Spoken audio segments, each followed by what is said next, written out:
Hi everyone! Today's video is going to go through an ELDOA stretch of the L4-5. Now for those of you that don't know what ELDOA stands for, in English it's basically a decompression of the joints.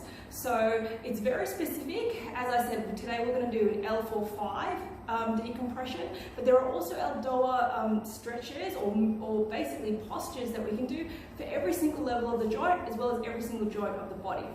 So L4-5 is the lower part of your lumbar spine. It is above your sacrum, so it's not L5-S1, which is one of the most common areas where people can have issues, but it's one joint above. So today's stretch is basically going to go in to opening this joint in through here, if you're looking at the back of the spine. So it's that L4-5 area, and people that have had disc injuries, or any type of issues in that specific area will find that this stretch is really beneficial for them, because what it does is it basically opens up that joint, decompresses that disc, and relieves some of that neural pain from the disc and the nerve roots being compressed as well.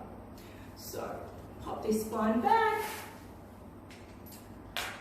Position then to get into this stretch for the L4-5-1 is you're going to place your feet out in front of you.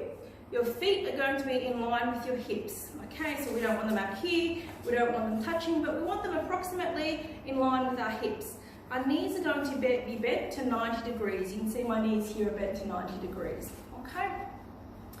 We then want to go into, rather than rounding our back, we want to basically flatten our lumbar spine, so come up nice and straight, flatten our thoracic spine as well, okay? So we're not going to arch, we're not going to round, we're going to come straight up into axial extension, and we're going to follow through with extending that up through our neck as well. So we're going to bring our head down, chin tuck, and that way we get that extension all the way through the back of our spine.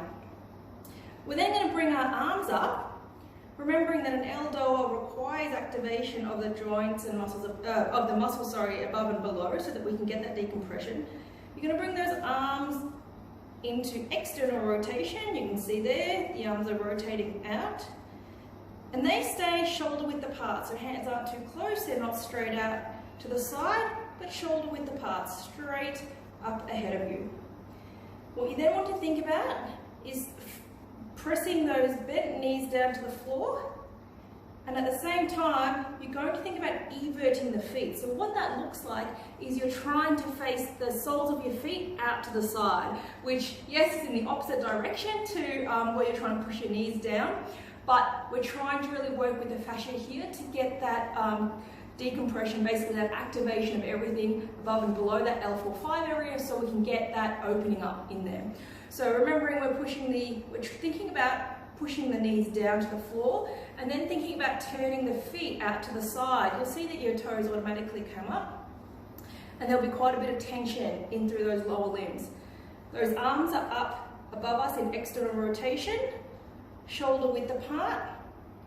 Knees are flexed to 90 degrees. We've got a really nice straight extended spine.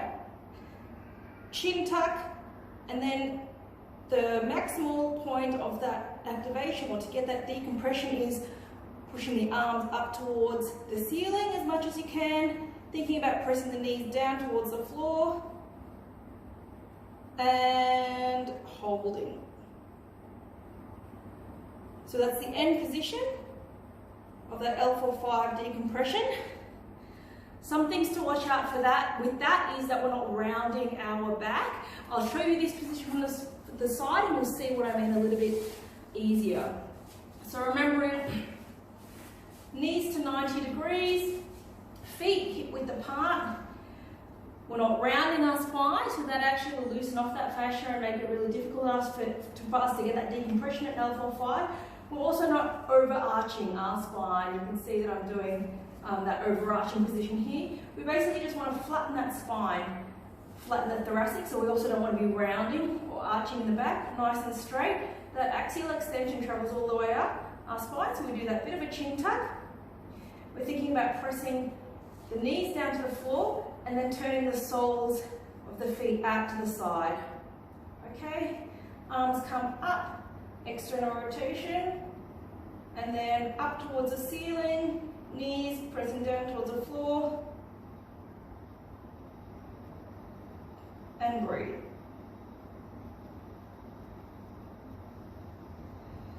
And relax the arms first, come out of the position, relax the knees second. Again, similar to the myofascial stretching positions that I've shown you in the past, if you've watched some of those videos, I explained that it's really important that we are breathing the whole way through that movement. If you can, what you want to work up to is 1 minute maximal hold. So getting into these positions is important, obviously, but to get that maximal decompression at that joint that we're trying to work on, you really need that maximal activation of all the muscles and fascia below and all the muscles and fascia above that joint, so that we can actually get that opening. These are really, really effective techniques. The positions look a little bit bizarre and a little bit funny, but it's because we want to specifically just target that joint, and based on the muscle attachments and the fascia that basically go all over our body, the postures are very, very specific so that we can actually target that one joint that we're trying to do. So try that stretch, that ELDOA position for the L4-5. As I said, remember to keep breathing. Aim for holding that once a day. Aim for holding that for 1 minute. And the best time to do these stretches, particularly if they're in the spine, is at the end of the day. So at the end of the day, we can basically then spend 8 or 9 hours in bed. We can allow that decompression to basically stay and to give that disc a little bit of a chance to rehydrate and basically get nice and healthy again.